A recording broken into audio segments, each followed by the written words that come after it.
Hello students, स्वागत है आप सभी का ऑनलाइन क्लासेस में।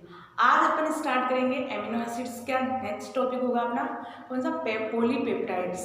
अपना एमिनो एसिड कंप्लीट हो चुका है। देखो अपन ने क्या क्या किया एमिनो एसिड के अंदर, उनकी कुछ बेसिक्स प्रॉपर्टी जानी और अपन ने उनकी रिएक्शंस जानी, केमिकल रिएक्शन जानी और फिजिकल प्रॉपर्टीज जानी। साथ में ज्वेटर आई और आइसोलेक्टेड पॉइंट पे अपन ने देखा। बस यही थे उसमें जो आपको इम्पोर्टेंट, आपके लिए इम्पोर्टेंट था, है ना। अब स्टार्ट करेंगे पॉलीपेप्टाइड्स या पेप्टाइड्स क्या होते हैं ना। आपके देखो एमिनो एसिड्स की यूनिट अगर इकट्ठी होगी, एमिनो एसिड्स अगर बहुत सारी यूनिट्स जुड़ जाए तो उसे अपन क्या बोलते हैं, प्रोटीन।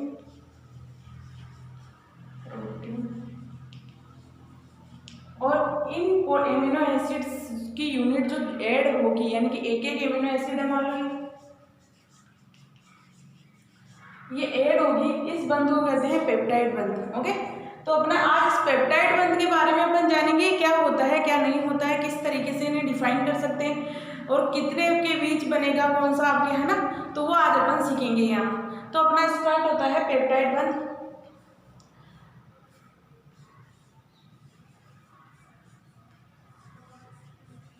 पेप्टाइड बॉन्ड या पेप्टाइड भी बोल सकते हैं ना। तो पेप्टाइड क्या होता है, जब दो एमिनो एसिड्स को जोड़ा जाता है ना, उनमें अगर दो एमिनो एसिड जुड़ रहे हैं उन्हें कहा जाता है पेप्टाइड बंध। ओके, तो अब आपके पेप्टाइड बंध जैसे डाई पेप्टाइड, एमिनो एसिड्स की यूनिट के आधार पर इन्हें क्लासिफाई किया जा सकता है। डाईपेप्टाइड, ट्राईपेप्टाइड, टेट्रापेप्टाइड, ऐसे करके अपन पॉलीपेप्टाइड तक चले जाएंगे। यानी पॉलीपेप्टाइड में क्या होगा, आपके 10 से ज़्यादा एमिनो एसिड्स के बीच में अगर बन रहे हैं तो उस कंडीशन में उसे बोलेंगे पॉलीपेप्टाइड। अब बात आती है कि डाईपेप्टाइड का मतलब क्या होगा, कि दो बंध होंगे, नहीं, केवल एक बंध होगा आपका। दो एमिनो एसिड्स के बीच में अगर एक बंध पाया जाता है उसे कहा जाता है डाईपेप्टाइड। क्योंकि दो एमिनो एसिड है, पेप्टाइड बॉन्ड आपका एक ही है, लेकिन दो एमिनो एसिड्स की यूनिट के आधार पर अपन उन्हें क्लासिफाई करते हैं। ओके, तो इसमें आता है आपके डाईपेप्टाइड, ट्राईपेप्टाइड और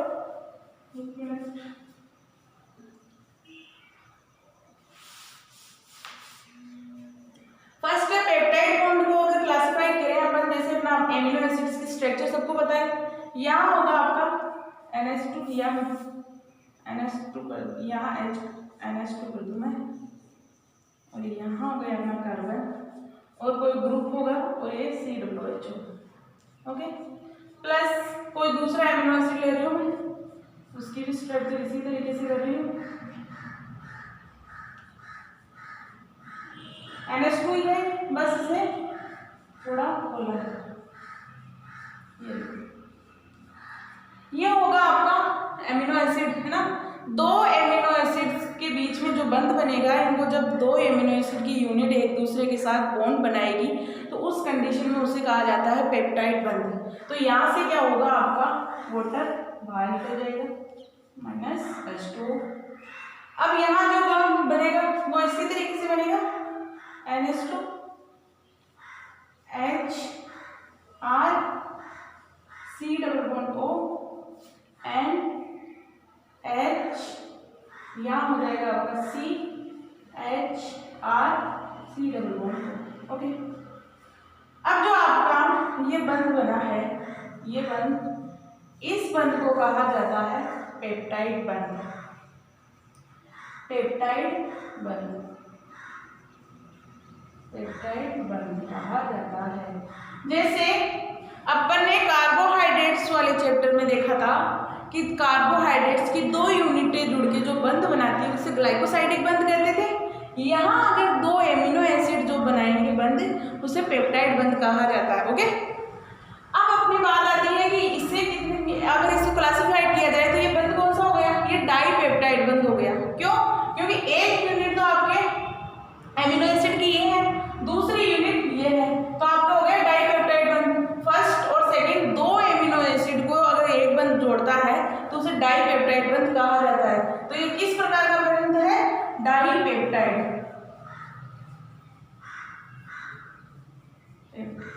ओके,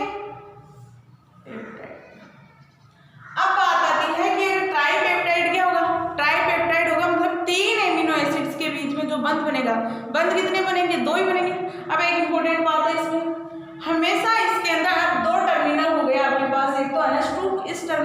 एक टर्मिनल पर तो आपका NH2 होगा, दूसरे टर्मिनल पर क्या होगा, COOH समूह होगा, है ना। तो अपने पास अगर लेफ्ट साइड के अंदर अपन NH2 है, होगा हमेशा लेफ्ट साइड के अंदर NH2 ही है ना। लेफ्ट साइड के अंदर आपको हमेशा NH2 समूह रखना है, जबकि राइट साइड के अंदर आपको क्या रखना है, COOH समूह। तो अगर इस टर्मिनल को कहा जाता है N टर्मिनल और इस टर्मिनल को कहा जाता है C टर्मिनल, यानी कि कार्बन टर्मिनल। ये आपके ना जब इनका एनालिसिस करोगे कि बंध पाया जाता है, कितने पाए जाते हैं, इन्हें डिटर्मिनेशन किया जाता है। देखो कितने भी बंध पाए जाए किसी भी, मान लो बहुत सारे अमीनो एसिड्स है वो जुड़ के पेप्टाइड्स बंध बना रहे हैं, यानी पॉलीपेप्टाइड बंध बना रहे हैं। अब अपन को क्या करना है, हर एक पेप्टाइड बंध की जानकारी होनी चाहिए, कितने बंध बन रहे हैं। कोई मान लो कोई प्रोटीन आ गई, उस प्रोटीन के बीच में अपन को पता होना चाहिए कि उसमें कितने अमीनो एसिड और कितने पेप्टाइड्स बॉन्ड है ना। तो उनको ज्ञात करने के लिए आपके टर्मिनल्स भी काम आने वाले वहाँ, है ना। बाद की बात है ये, इसे कहा जाता है N terminal, N terminal, N terminal. और इसे कहा जाता है सी टर्मिनल। सी टर्मिनल मतलब कार्बन टर्मिनल हो गया, और ये हो गया नाइट्रोजन टर्मिनल। ये हमेशा आपके लेफ्ट साइड में होगा और ये हमेशा किस में होगा, राइट साइड के अंदर होगा। ओके, तो इसके आधार पर अपन आगे जब डिटर्मिनेशन करेंगे एमिनो एसिड्स में पेप्टाइड बॉन्ड्स का, तब वहाँ यूज होने वाले हैं। बस अभी तो आपको इतना सा ध्यान रखना है, इसे कार्बन टर्मिनल कहा जाता है, इसे नाइट्रोजन टर्मिनल कहा जाता है। दो एमिनो एसिड्स के बीच में जो बॉन्ड बनेगा उससे अपन बोल रहे हैं पेप्टाइड बंध। ये हो गया डाइपेप्टाइड। ट्राइपेप्टाइड की बात आती है, किसे ट्राइपेप्टाइड किसे कहेंगे,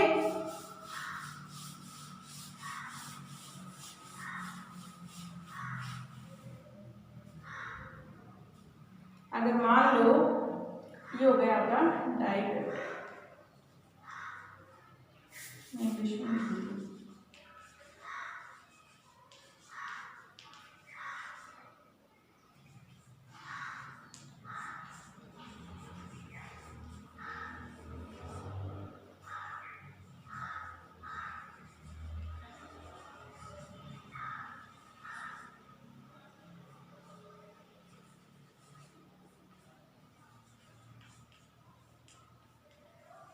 ये हो गया आपने, मैंने 4 प्रकार लिख दिए। आप चाहो तो इसमें पेंटा है ना, हेक्सा कर सकते हैं, कितने भी, लेकिन पॉलीपेप्टाइड होता अपना, है ना। तो बस आपको इतना समझ में आना चाहिए कि डाइपेप्टाइड मतलब दो एमिनो एसिड्स के बीच में होगा आपका, जैसे H2।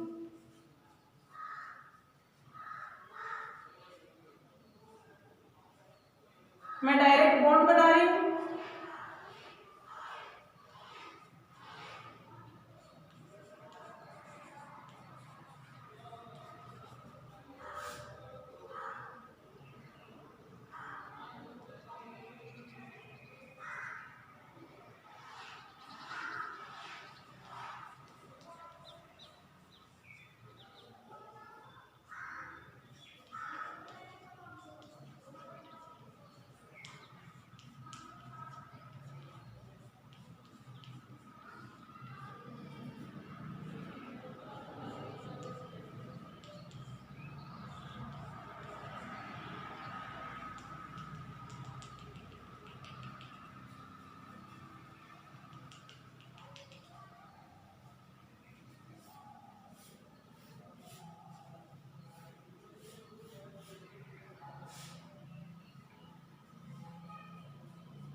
जो बॉन्ड बनेगा उसे कहा जाता है डाइपेप्टाइड। यहाँ से क्या हो जाएगा, AH2 रिमूव हो जाएगा। अब ट्राइपेप्टाइड की बात आती है, 3 एमिनो एसिड की यूनिट अगर ऐड हो जाए तो वहाँ से 2 मॉलिक्यूल H2 के बाहर निकलेंगे, तो इसे ट्राइपेप्टाइड कहा जाता है। 2 बन रहे हैं, लेकिन एमिनो एसिड्स की यूनिट कितनी है, 3, इसीलिए इसे कहा जाता है ट्राइपेप्टाइड। टेट्रापेप्टाइड का मतलब होता है कि यहाँ से आपको कितने 3 बॉन्ड बनेंगे इसमें, और एमिनो एसिड्स की यूनिट कितनी होगी आपके 4 होगी। ओके, 4 एमिनो एसिड्स की यूनिट है और आपके 3 बॉन्ड बन रहे हैं, इसे कहा जाता है टेट्रापेप्टाइड। पॉलीपेप्टाइड का मतलब कि n नंबर ऑफ हो सकते हैं, यानी कि आपके जो बंध है, जो कार्बन और नाइट्रोजन के बीच में जो बंध बनेगा वो n हो सकता है। n का मतलब 10 से ज्यादा होगा, अधिकतम है आपके 10,000 तक, है ना। 10,000 तक आपके एमिनो एसिड्स की यूनिट ऐड होकर जो बॉन्ड बनाएंगे उसे कहा जाता है पॉलीपेप्टाइड बंध। ओके, तो ये हो गया इसका क्लासिफिकेशन पेप्टाइड्स के बंध के आधार पर कि किस तरीके से एमिनो एसिड्स की यूनिट ऐड होती है। सब में देखो मैंने क्या किया, राइट साइड के अंदर COOH समूह लिखा है और लेफ्ट साइड के अंदर NH2 समूह लिखा है, यानी N टर्मिनल को लेफ्ट साइड में लिखा है, जबकि कार्बन टर्मिनल को मैंने राइट साइड में लिखा है। सब में यही करना है। ओके, इसमें और कुछ नहीं करना है इसमें। ये हो गया आपका पेप्टाइड बॉन्ड। अब बात आती है कि इनका डिटर्मिनेशन कैसे करें, इनको याद कैसे करें कि कितने बॉन्ड होंगे, कितने क्या होगा, है ना। तो वो अपन डिसाइड करेंगे किसी ना किसी केमिकल रिएक्शंस के द्वारा डिसाइड होगा, वो भी कि किसमें कितने बंध बन रहे हैं वो, है ना, वो डिसाइड करने हैं। ऐसे बोल सकती हूँ, रिएक्शंस देखेंगे अपन इसमें। ओके,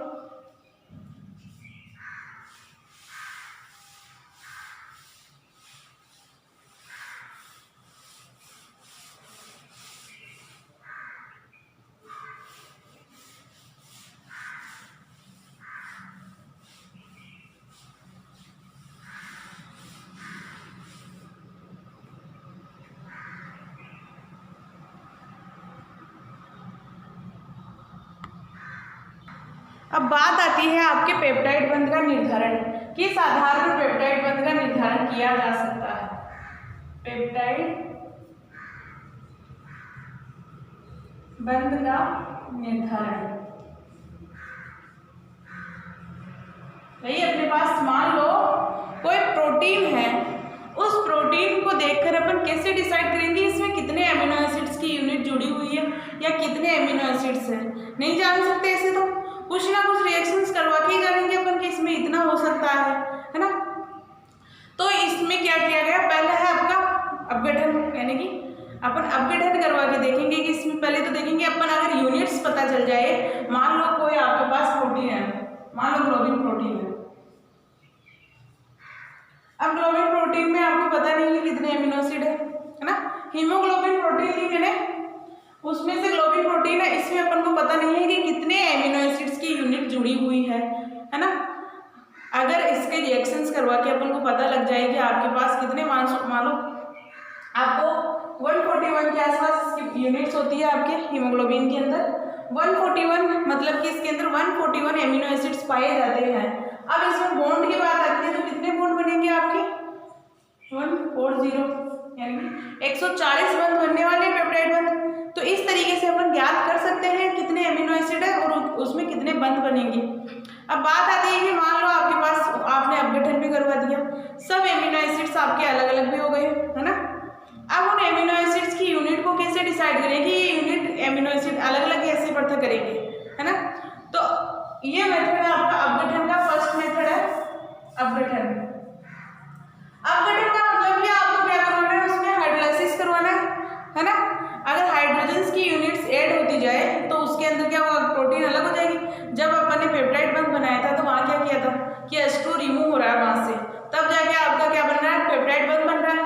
अगर इसमें वापस से हाइड्रोलाइसिस करवा दिया जाए, है ना, तो इसमें क्या हो सकता है, पेप्टाइड बंध बन जाएंगे, पेप्टाइड बंध ब्रेक हो जाएंगे और इनमें जो आपके एमिनो एसिड्स की श्रृंखलाएं हैं, यानी कि आप उसको ब्रेक कर रहे हो तो प्लस माइनस से आ जाएगा, उसे न्यूट्रलाइज भी करना पड़ेगा, वरना तो वो वापस बंध बना लेगा। तो इसमें क्या किया गया है, प्रोटीन को लेकर, मान लो प्रोटीन ली, इस प्रोटीन में क्या किया, HCl डाल दिया, 6M HCl, यानी 6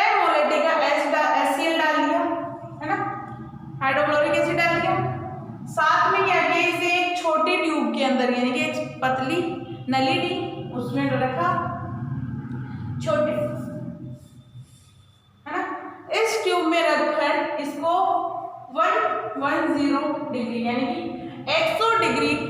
110 डिग्री तापमान पर, है ना, रखा। इसे कितनी देर तक, टाइम कितना होगा इसका, 24 घंटे तक, है ना। 24 घंटे तक रख दिया इसे। प्रोटीन लिया 6 MgCl लिया और इसके अंदर क्या किया, ट्यूब में रखा, ट्यूब में, और इसको कितने टेम्परेचर दिया, कितना 110 डिग्री सेल्सियस टेम्परेचर दिया और 24 घंटे तक इसे रख दिया। रखने पर क्या होगा, जितने भी आपके पेप्टाइड बनते हैं वो क्या होंगे, ब्रेक हो जाएंगे। प्रोटीन्स के अंदर क्या होते हैं, बॉन्ड होते हैं, वो ब्रेक होंगे। ये जनरल सी बात है आपके, जब जब किसी भी कंपाउंड को या किसी भी चीज़ को अपन गर्म करते हैं तो बॉन्ड ब्रेक होते हैं, है ना। तो इसमें भी क्या होंगे, बॉन्ड्स ब्रेक हो जाएंगे आपके, है ना। तो बॉन्ड ब्रेक होंगे तो एमिनो एसिड्स की जितनी भी यूनिट है वो अलग अलग हो जाएगी। तो ये तो हो गया, यहाँ तक तो एमिनो एसिड्स की यूनिट को अलग अलग किया जा सकता है। मान लो इस सॉल्यूशन में प्रोटीन अलग अलग हो गई, यानी कि एमिनो एसिड में कन्वर्ट हो गए, उनका बॉन्ड ब्रेक हो चुका है। अब बात आती है कि आप कैसे पहचानेंगे कि इसमें कितने एमिनो एसिड्स हैं। अगर आपको सॉल्यूशन दे दिया जाए, प्रोटीन है, प्रोटीन को गर्म करके दे दिया जाए, ये पूछा जाए इसमें कितने एमिनो एसिड्स हैं, नहीं बता सकते। मान लो एग है, एग को अपन गर्म कर रहे हैं, बहुत ज़्यादा गर्म किया तो उसमें जितनी भी प्रोटीन्स थी वो ब्रेक हो गई। ब्रेक होने के बाद में अपन उसमें एमिनो एसिड्स जान सकते हैं, उठा सकते हैं कि ये ग्लाइसिन एमिनो एसिड है, फेनिलएलानाइन एमिनो एसिड है, सेरीन एमिनो एसिड है, नहीं जान सकते। तो इनको सेपरेशन करने के लिए कई मेथड होते हैं। सबसे फेमस मेथड होता है आपका क्रोमेटोग्राफी, है ना। सेकेंड आयन एक्सचेंज, इलेक्ट्रोफोरेसिस, ये मेथड है जिन्हें यूज करके अपन एमिनो एसिड्स की यूनिट को अलग कर सकते हैं। क्रोमेटोग्राफी क्या थी अपने, अपन सेपरेशन कर रहे थे किसी भी डाइस का। आपने जब प्रैक्टिकल किया पेपर क्रोमेटोग्राफी की, थिन लेयर क्रोमेटोग्राफी की, है ना, तो उसमें क्या था, अपन ने डाइस ली या एमिनो एसिड्स लिए, तो उनको अपन पृथक कर रहे थे उनसे कि इसमें इतने एमिनो एसिड है और जितनी आपकी लाइन बन रही थी। अगर आपने 4 एमिनो एसिड्स के मिक्सचर बनाया है तो चारों को अपन जब उन्हें उनका प्रैक्टिकल किया तो 4 लाइन बन गई अपने पास, मतलब उसमें 4 एमिनो एसिड प्रेजेंट थे, है ना। अब इसके अंदर आयन एक्सचेंज मेथड में क्या होता है, आयन एक्सचेंज का मतलब होता है कि एक है आपका क्रोमेटोग्राफी जैसा ही, लेकिन उस क्रोमेटोग्राफी को कहा जाता है स्तंभ क्रोमेटोग्राफी या कहा जाता है कॉलम क्रोमेटोग्राफी। कॉलम का मतलब होता है आपके पास क्या होगा, एक ब्यूरेट जैसा सिस्टम होगा लेकिन थोड़ा बड़ा होगा, है ना, और उसकी स्ट्रक्चर कुछ इस तरीके से होगी, है ना। तो इसमें क्या किया, सॉल्यूशन भरा अपन, है ना, रेजिन भरा जाता है मोस्टली, लेकिन अलग अलग कंपाउंड्स के लिए अलग अलग सॉल्यूशन लिया जाता है। जैसे अपन पेपर क्रोमेटोग्राफी के लिए सॉल्यूशन बना रहे थे, अल्कोहल ले रहे थे, बेंजीन ले रहे थे, वाटर का मिक्सचर ले रहे थे या किसी और चीज़ का मिक्सचर ले रहे थे, तो सब में अलग अलग प्रकार के सॉल्यूशन बनाए जाते हैं। तो एमिनो एसिड्स के अंदर भी क्या होगा, इसमें लेंगे और अपन एमिनो एसिड्स का जो सॉल्यूशन था अपना ये, और इसमें फिल कर देंगे। फिल करने के बाद में ये भी क्या करेगा, इसमें रन करेगा। जो अपन केमिकल इसमें डाल रहे हैं वो कभी भी रिएक्ट नहीं करता है, वो केवल क्या करता है कि उसमें इस सॉल्यूशन की इसमें चलने की दर कितनी होती है। मान लो आपके 10 लोग साथ में भाग रहे हैं, है ना, कोई दौड़ प्रतियोगिता है, 10 लोग साथ में भाग रहे हैं, क्या 10 के 10 साथ साथ भागेंगे? जो आपके लाइन होगी बॉर्डर लाइन उस तक साथ साथ जाएंगे, नहीं जाएंगे ना। पहले मान लो एक चला गया, फिर दूसरा आएगा, तीसरा आएगा, चौथा, ऐसे करके अपन एक एक जाता है वो, है ना।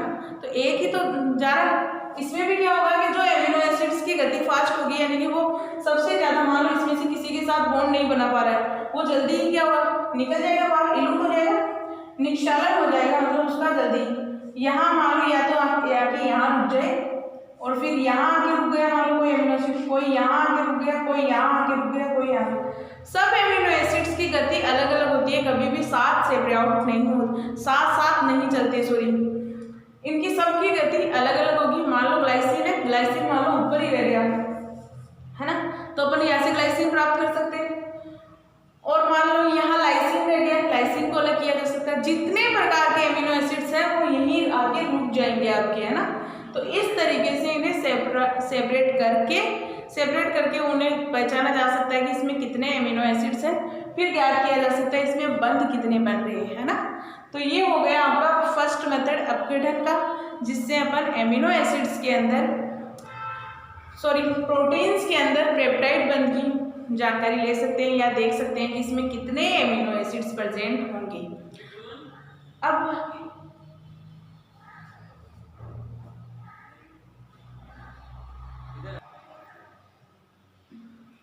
अब बात आती है कि प्रोटीन्स का नामकरण कैसे किया जा सकता है, किस आधार पर एमिनो एसिड्स को अपन लिख सकते हैं, है ना।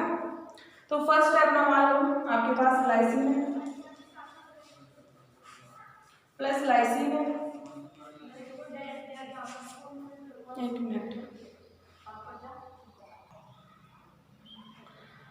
अब अपने पास प्रोटीन है, उसके अंदर अलग अलग प्रकार के एमिनो एसिड्स है। लाइसिन हो गया, फेनिलएलनिन हो गया,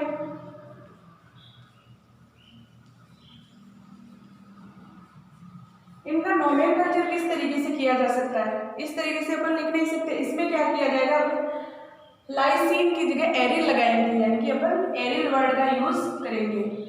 तो यहाँ अगर इनको ऐड किया जाए, इनका नोमेनक्लेचर किया जाए तो क्या हो जाएगा आपका, हम यहाँ तक थे कि इसे लाइसिन, जैसे आपके पास ग्लाइसिन हो गया, लाइसिन हो गया, फेनिलिन हो गया, जितने भी अमीनो एसिड्स की है उनकी यूनिट्स को अपने जब पेप्टाइड बंध बना था, बंध बनने के बाद में उन्हें किस तरीके से लिखा जा सकता है। तो अपन एरिल वर्ड करेंगे ग्लाइसरीन, और यहाँ लाइसरीन।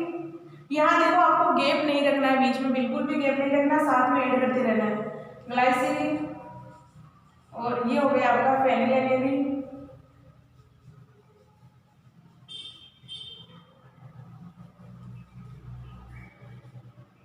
इस तरीके से आपके मान लो अगर 10 एमिनो एसिड्स की यूनिट बनी हुई है, एक 10 एमिनो एसिड की चेन बनी हुई है, तो 10 के 10 एमिनो एसिड्स को आपको एक लाइन में लिखना होगा, अलग अलग ब्रेक नहीं करना है इन्हें, है ना। तो इस बस आपका पेप्टाइड बॉन्ड कितना। अब अपन नेक्स्ट मेथड देखेंगे कि और किस तरीके से एमिनो एसिड्स की यूनिट को फाइंड आउट किया जा सकता है, कितने एमिनो एसिड्स हो सकते हैं। नेक्स्ट मेथड होगा आपका एंड एनालिसिस, यानी कि अंतिम विश्लेषण। एंड एनालिसिस के अंदर अपन देखेंगे एंड टर्मिनल के आधार पर और सी टर्मिनल के आधार पर देखेंगे कि इन्हें किस तरीके से सेपरेशन किया जा सकता है। ओके, देखो आपने जब रेडिकल टेस्ट होते हैं, हमने जो फर्स्ट ईयर के अंदर रेडिकल टेस्ट किए होंगे कि उसके किस में कौन सा रेडिकल पाया गया, या किस में कौन सा आयन पाया जाता है, केटाइन पाया जाता है या आपके एनाइन पाया जाता है। उनके टेस्ट जब अपन करते हैं, किस में करते हैं, H2S गैस के अंदर करते हैं। H2S गैस के आधार पर उन्हें अपन पृथक किया जा सकता है, क्योंकि अगर जिस सॉल्यूशन है उस सॉल्यूशन में अगर H2S गैस पास कर रहे हैं, पास करने पर अपने पास अगर कलर चेंजेस हो रहे हैं या नहीं हो रहे, तो अपन उस आधार पर बता रहे थे कि आपका फर्स्ट ग्रुप एलिमेंट है या आपका सेकंड ग्रुप एलिमेंट है, इस करके या जीरो एलिमेंट है आपका, है ना। तो इस तरीके से अपन उन्हें सेपरेट कर रहे थे। लेकिन प्रोटीन्स के केस में क्या होगा, आपको एंड एनालिसिस करना होगा। नेक्स्ट मेथड हो गया आपका एंड एनालिसिस। एंड एनालिसिस का मतलब होता है आपका कि इसके अंदर दोनों टर्मिनल्स को लेकर अपन उनको डिटर्मिनेशन करेंगे कितने एमिनो एसिड है। फर्स्ट है इसके अंदर एंड टर्मिनल, जो अपना लेफ्ट साइड में था, एंड टर्मिनल, ये किस तरह प्रेजेंट होता है अपने लेफ्ट साइड के अंदर। इसके आधार पर इनको अपन डिवाइड करेंगे।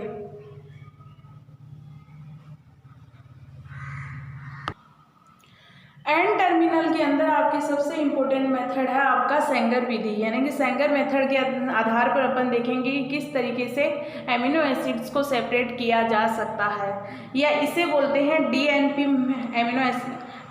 मेथड भी कहा जाता है।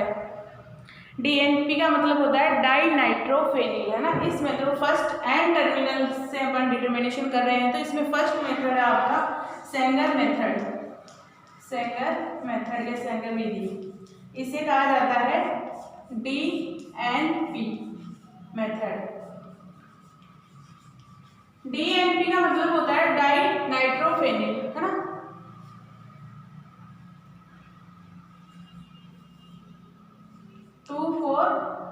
डाई नाइट्रोफेनिल।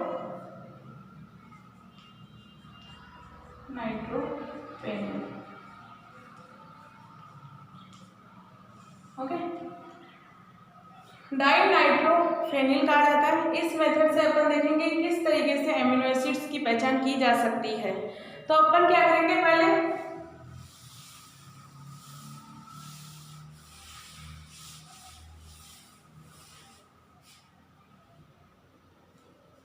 इसमें क्या होगा, आपको डाइनाइट्रोफेनिल लेना, फेनिल यानी 2 फ्लोरो, अपन को फ्लोरो 2 और ये लेना, मतलब आपको एक मिनट,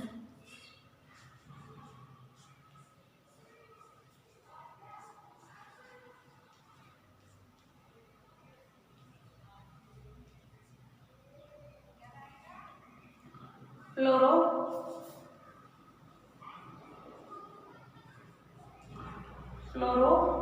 2,4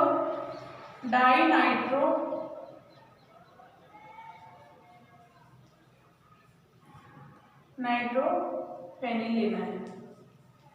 ओके, इसकी प्रेजेंस में क्या करना है, आपको एमिनो एसिड लेना है। मान लो मैंने डाइपेप्टाइड ले लिया, यानी कि 2 एमिनो एसिड्स ले लिए, तो ये हो गया आपका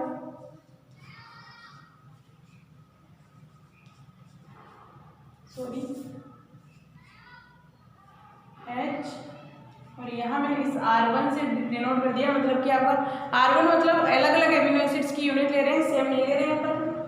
और यह हो गया आपका NH2, और ये हो गया आपका NH, ये वापस से H, ये R2। जो एमिनो एसिड्स की पहचान की जाती है किस आधार पर की जाती है कि कौन सा एमिनो एसिड है, जो आपका R लिखा हुआ है यहाँ पे कोई अलग ग्रुप होगा। फेनिलएडेनिन के अपने पास क्या होता है, बेंजीन रिंग होती है ना, जबकि आपके सिस्टीन के अंदर क्या होता है, कोई सल्फर रिएजेंट होगा, सल्फर वाला ग्रुप होगा। तो इस आधार पर ही तो अपन पढ़ते कर रहे थे, मतलब ये कि आपका जो ये ग्रुप था वो तो सेम था, केवल नीचे R की पोजीशन पर, यानी कि अपन यहाँ कह सकते हैं कि जीप ग्रुप होगा, वो सभी एमिनो एसिड्स में अलग अलग प्रकार का होता था। तो अब क्या हो गया, यहाँ आ जाएगा आपके COOH। जब इसकी इन दोनों की रिएक्शंस करवाई जा रही है प्लस, तो यहाँ से क्या होगा, मैं इस NH को सही से लिख देती हूँ, NHH। तो यहाँ से क्या रिमूव हो सकता है इजीली, HF इजीली अलग हो सकता है। फ्लोरीन सबसे आपका जो आपके हेलोजेंस है, हेलोजेंस क्या है, सबसे अच्छे लिविंग ग्रुप होते हैं, यानी कि अपना इलेक्ट्रॉन ले जाने की क्षमता रखते हैं। लेकिन अब आपके ये आयंस के रूप में तो रहेंगे नहीं, स्टेबल कंपाउंड बनाएंगे, ये भी स्टेबल होना चाहिए। तो दूसरा ग्रुप यानी कि उसे H+ की तलाश रहेगी, तो H+ लेके वो HF तो निकल जाएगा बाहर, और ये क्या बन जाएगा आपके यहाँ ऐड हो जाएगा, मतलब कि NH बेंजीन, और ये नाइट्रोसम हो ही गया, NO2 और CH R1 C double bond O, और ये हो गया NH CH R-, ये COOH बन गया। यानी कि आपका जो एन टर्मिनल था वो क्या हो गया, अब यहाँ एक तरीके से अपन बोल सकते हैं प्रोटेक्ट हो गया वो, है ना। अब आगे इससे कोई क्रिया नहीं हुई, ये प्रोटेक्ट हो गया ग्रुप। अब आगे क्या होगा, आपके H2 के साथ रिएक्शन करवाएंगे, तो H2 किसमें ब्रेक होता है, आपके H+ और OH- में। तो ये यहाँ से ब्रेक हो रहा है, तो क्या होगा, सबसे ज्यादा इलेक्ट्रोनेगेटिविटी कौन से ग्रुप की है, नाइट्रोजन की, तो ये इलेक्ट्रॉन नाइट्रोजन की तरफ जाएंगे। तो यहाँ क्या हो जाएगा, माइनस चार्ज आएगा, और यहाँ आएगा आपका प्लस चार्ज आएगा। माइनस चार्ज पे H+ अटैक करेगा, जबकि आपके प्लस पर कौन अटैक करेगा, OH- अटैक करेगा। तो अब किसमें ब्रेक हो जाएगा, मैं ऊपर से मिटा रही हूँ,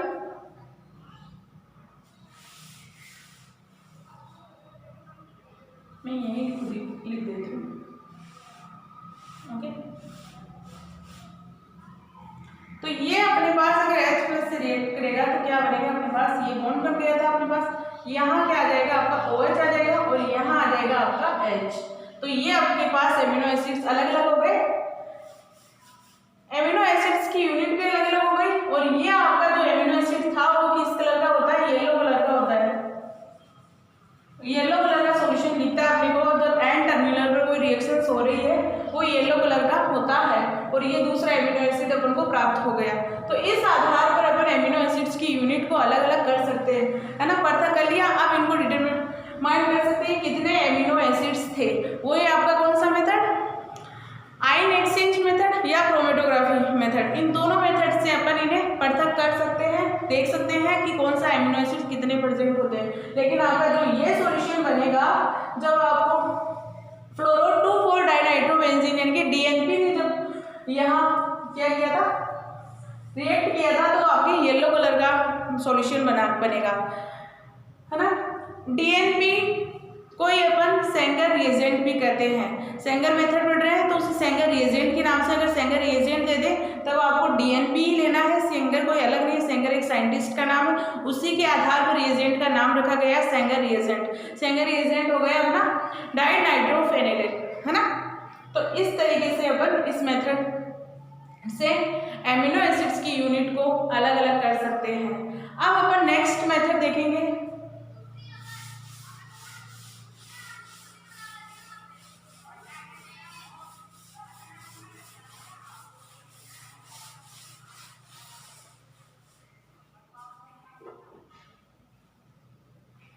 अपना नेक्स्ट मेथड होगा एडमैन मेथड, है ना।